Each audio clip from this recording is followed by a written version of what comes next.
Bon voilà. Comme je vous le disais la semaine passée, nous voilà 18 ans plus tard après l'épisode de Jérusalem.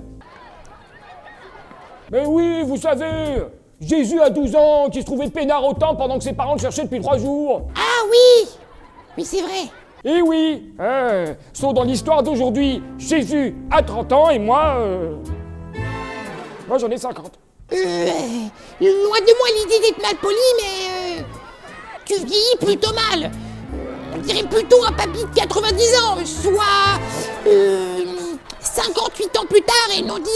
Bon, comme ça c'est mieux? Ouais, sauf que là tu fais ton âge. Eh bien, pardon de ne pas avoir trouvé de meilleur déguisement. Et pardon de ne pas avoir de maquilleuse professionnelle sur le plateau. Un papy de 90 ans, hein? Non mais... Je disais donc, nous voilà 18 ans plus tard pour parler d'un nouvel événement marquant de la vie de Jésus, le baptême de Jésus. Après 18 ans passés sous silence, la Bible nous dit que... C'est à cette époque que parut Jésus. Mais encore...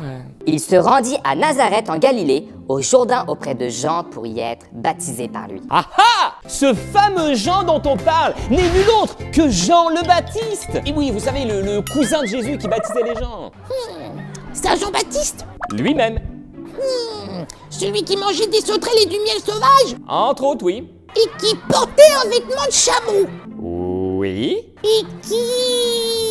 Oui, je crois qu'on a compris, hein. Un gars aux habitudes alimentaires et vestimentaires qui laisse à désirer. Mais Jean était surtout celui que Dieu avait choisi pour préparer la venue du Seigneur Jésus. Ah, et ce jour tant attendu était arrivé puisque Jésus était là. Et lorsque Jésus lui demanda de le baptiser, Jean répondit « Non. Je peux pas, hein. Je ne peux pas. C'est moi qui ai besoin d'être baptisé par toi, et non l'inverse. » Jésus répondit alors « Accepte pour le moment qu'il en soit ainsi, car c'est de cette manière qu'il convient d'accomplir ce que Dieu demande. » Jean-Baptiste, il accepta et le baptisa. Le ciel s'ouvrit et le Saint-Esprit descendit sous la forme d'une colombe. Et une voix se fit entendre. « Tu es mon fils bien-aimé, tu fais toute ma joie. »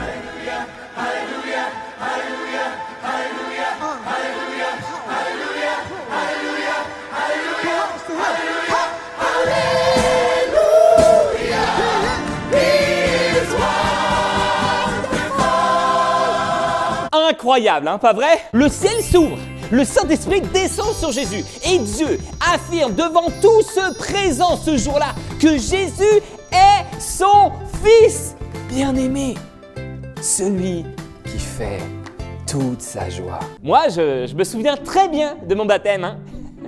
Ouais. Pas de ciel ouvert, ni de colombe. Alors, peut-être un pigeon à la rigueur sur le toit de l'église, hein, vu qu'on était à Rouen. Mais assurément pas de colombe. Hein. Mais Jésus n'était pas un homme comme les autres. Jésus était le Fils de Dieu. Maintenant, je sais très bien, mais très bien ce que vous allez me demander. Dis toujours. C'est quoi le baptême? Exact. Tu lis vraiment dans les pensées. Impressionnant. Je me demandais surtout qu'est-ce que j'allais manger tantôt comme collation. Facile. De 1, le baptême n'est pas un concours d'apnée propre à l'église pour obtenir plus d'onction.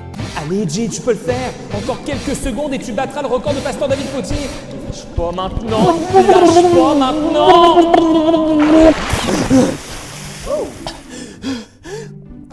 Alors, combien tu fais? 13 secondes et 22 centièmes. Sachant que le record, c'est 15 minutes et 44 secondes. Ça promet ton ministère. Oh, shoot! De 2, le baptême n'est pas le seul moyen de raconter sa vie sur le stage de l'église. Bonjour à tous, mon nom est Jérémy Meyer.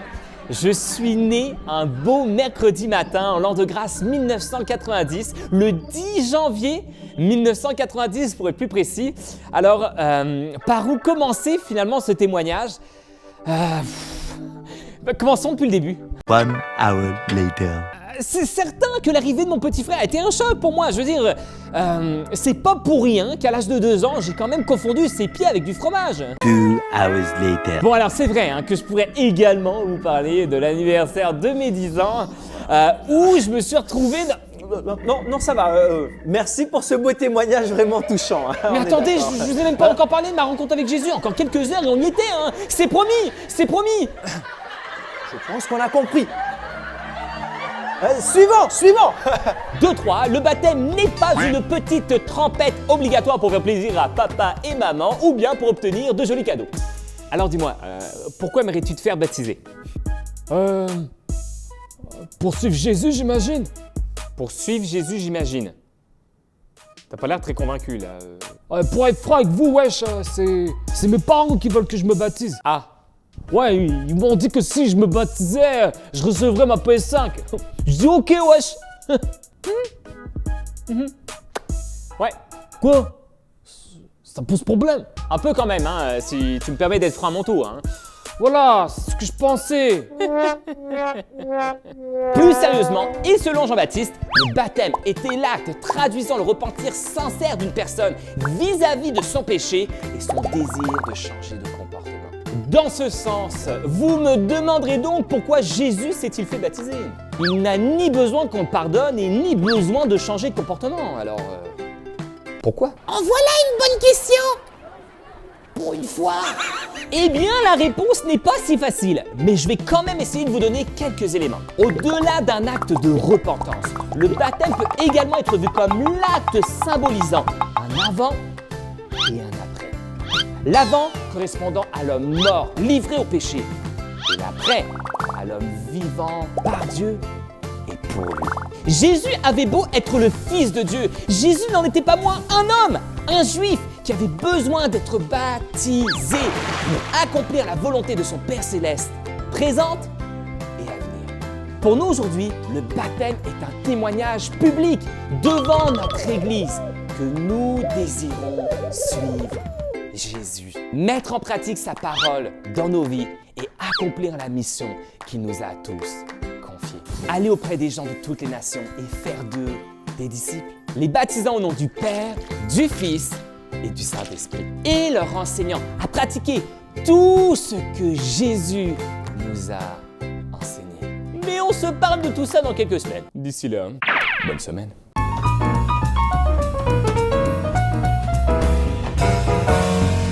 Quand même, c'est pas si facile à choisir. Le baptême de l'air semble être une bonne option. Époustouflant, sensationnel, aérien. Mais ça a l'air quand même dangereux.